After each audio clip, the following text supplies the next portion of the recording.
New Zealand और पाकिस्तान के बीच कल पहला सेमीफाइनल मुकाबला खेला जाना है और सबकी निगाहें कल की मैच पर बनी रहेगी। एक तरफ होंगे बाबर आजम, दूसरी तरफ होंगे केन विलियमसन, एक तरफ होंगे जनाब हारिस, दूसरी तरफ होंगे फिन एलन, एक तरफ होंगे डेविड कॉनवे तो दूसरी तरफ होंगे शान मसूद। तो कहीं ना कहीं कल एक बड़ा मैच हमें कल के मैच में देखने को मिलेगा। ट्रैक रिकॉर्ड जो कहते हैं वो ये कहते हैं कि पाकिस्तान की टीम का रिकॉर्ड काफी अच्छा रहा है न्यूजीलैंड के खिलाफ, लेकिन न्यूजीलैंड की टीम भी किसी से कम नहीं है और वो डेथ पूल में नंबर 1 पर क्वालिफाई करके मैदान में उतरी है। तो ऐसे में काफी ज्यादा बूस्टअप हो गई न्यूजीलैंड की टीम और उन्होंने इंग्लैंड और ऑस्ट्रेलिया जैसी टीम को ठोका है। तो ऐसे में बिल्कुल भी आसान नहीं होने वाला है पाकिस्तान की टीम के लिए कि वो इस मैच को आसानी से जीत जाए। बहुत ही टफ फाइट और नेल बाइटिंग फिनिश हमें कल के मैच में देखने को मिलेगा। आइए बताते हैं आपको कि दोनों देशों में टॉप 5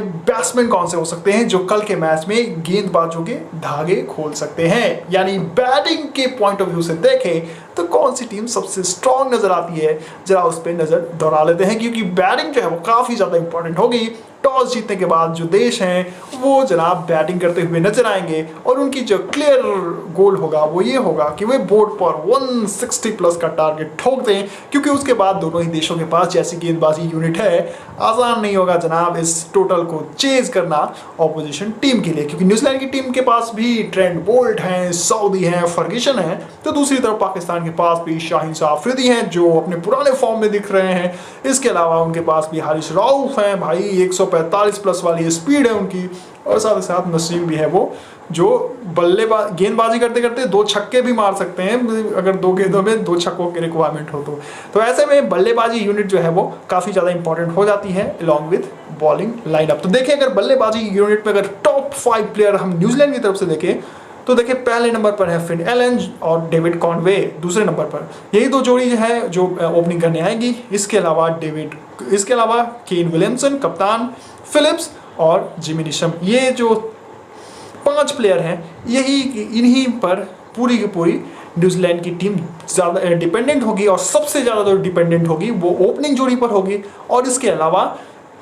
केन विलियमसन पे ही होगी। लेकिन अब तक का जो ट्रैक रिकॉर्ड रहा है इस टूर्नामेंट में न्यूजीलैंड की टीम का, उसमें जनाब कहीं ना कहीं न्यूजीलैंड की टीम सिर्फ और सिर्फ अपनी ओपनिंग जोड़ी पर डिपेंडेंट नजर आ रही है, वो है फिन एलन और डेविड कॉनवे। देखिए ऑस्ट्रेलिया के खिलाफ भी हमने देखा था कि ऑस्ट्रेलिया की टीम की बड़ी हार की जो सबसे बड़ी वजह बनी थी और न्यूजीलैंड की टीम की जीत की सबसे बड़ी जो वजह बनी थी वो बनी थी फिन एलन का चलना, इनके अलावा डेविड कॉनवे का भी चलना। इन दोनों ने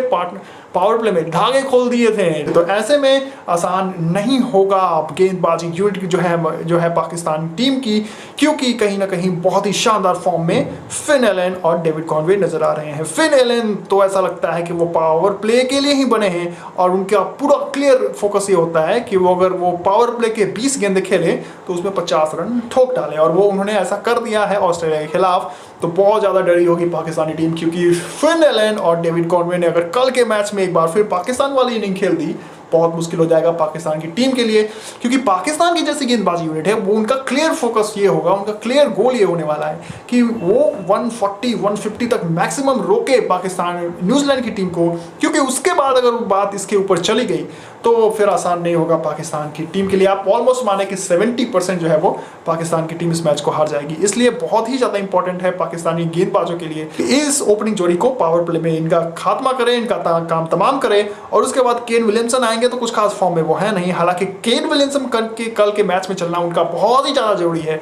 क्योंकि सिर्फ ओपनिंग जोड़ी पर आप डिपेंडेंट नहीं रह सकते। पावर प्ले में रन बन भी जाएंगे तो मिडिल ऑर्डर में आपको परफॉर्म करना होगा, नहीं तो एक बड़ा टारगेट आपकी टीम नहीं बना पाएगी। अंत में जिमी नीशम अच्छा फिनिश दे देते हैं न्यूजीलैंड की टीम को, लेकिन अगर विलियमसन परफॉर्मेंस अगर उन्होंने नहीं दी तो फिर कल की मैच जो है वो पाकिस्तान की टीम निकाल सकती है। तो कहीं ना कहीं बैटिंग एज में ये जो 4-5 प्लेयर हैं इसमें से जो 3 जो इंपॉर्टेंट प्लेयर हैं वो जनाब ओपनिंग जोड़ी है न्यूजीलैंड की, इसके अलावा केन विलियमसन है और कहीं ना कहीं सेंटनर भी एक अच्छा फिनिश देने में कामयाब हो जाते हैं। लेकिन जो टॉप 3 बल्लेबाज हैं वो जनाब कहीं ना कहीं एलन, कॉनवे और विलियमसन पर ही पूरे का पूरा दारोमदार रहने वाला है। इसके अलावा पाकिस्तान की टीम पर रखकर नजर डालें उनकी बल्लेबाजी यूनिट पर, तो भाई साहब जबरदस्त फॉर्म में चल रहे हैं इनके मिडिल ऑर्डर बल्लेबाज। हालांकि बाबर और रिजवान का फॉर्म बहुत ज़्यादा सिरदर्द दे रहा है पाकिस्तानी टीम के लिए, ना ही सिरदर्द दे रहा है, इसके अलावा जो वो गेंदें कंज्यूम करते हैं वो एक अलग से बर्डन डालता है पाकिस्तानी बल्लेबाजी यूनिट पर, खासतौर पर मिडल ऑर्डर पर, क्योंकि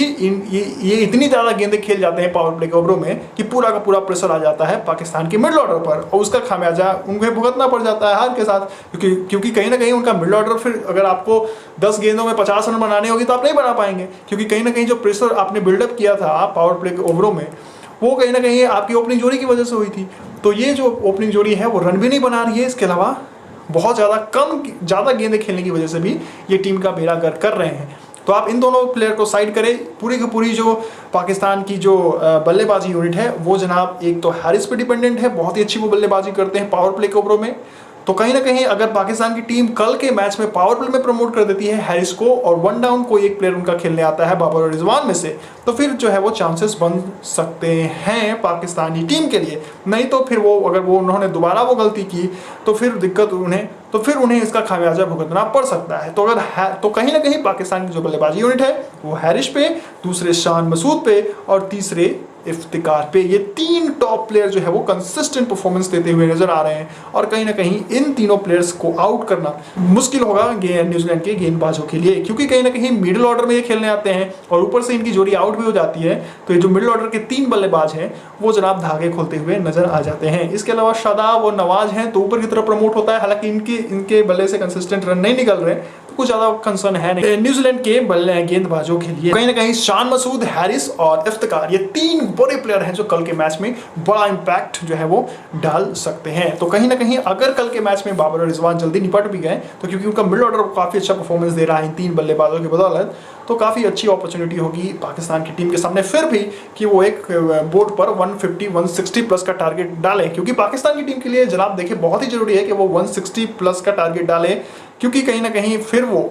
जिससे उनकी गेंदबाजी यूनिट है तो वो इस मैच में सस्टेन करेंगे और मैच जीत भी सकते हैं। लेकिन अगर आपने 130 बनाया, 120 बनाया, 130 बनाया, 140 बनाया तो फिर आप मैच नहीं जीत सकते। तो इस वजह तो अगर दोनों देशों का अगर हम ओवरऑल कंपैरिजन देखें तो कहीं ना कहीं उनके भी, पाकिस्तान की टीम की भी कुछ बाबर रिजवान फॉर्म में नहीं है, इसके अलावा न्यूजीलैंड की टीम में भी विलियमसन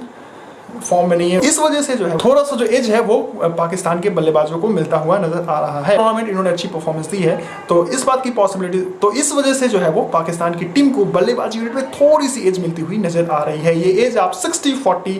आप कर सकते हैं, क्योंकि कहीं ना कहीं पास्ट में और इस टूर्नामेंट में शान मसूद, इफ्तिकार और इनके अलावा जो हैरिस हैं उनकी परफॉर्मेंस अच्छी रही है। इस वजह से इस बैटिंग वाले कैटेगरी में पाकिस्तान की टीम को क्लियर एज मिलता हुआ नजर आ रहा है। हालांकि अगर ये तीनों बल्लेबाज पाकिस्तान कल के मैच में फ्लॉप हो गए तो फिर पाकिस्तान की टीम के लिए मैच बचाना बहुत ही ज़्यादा मुश्किल हो जाएगा। लौटेंगे जनाब हम कुछ और इंपॉर्टेंट स्पोर्ट्स अपडेट के साथ। T20 वर्ल्ड कप चल रहा है, कल जनाब बहुत ही बड़ा मैच खेला जाना है पाकिस्तान और न्यूजीलैंड के बीच पहला सेमीफाइनल है। उसके बाद कल के बाद डे आफ्टर टुमारो जो है वो इंडिया और इंग्लैंड की टीम आमने सामने भिड़ेगी। इस सेमीफाइनल के रिगार्डिंग जितने भी अपडेट्स हैं हम आपसे सबसे अपडेटेड रखेंगे, एक अपडेट्स हैं उन सबसे हम आपको रूबरू कराते रहेंगे। फिलहाल इजाजत दें, thank you so much for watching, love you all, take care.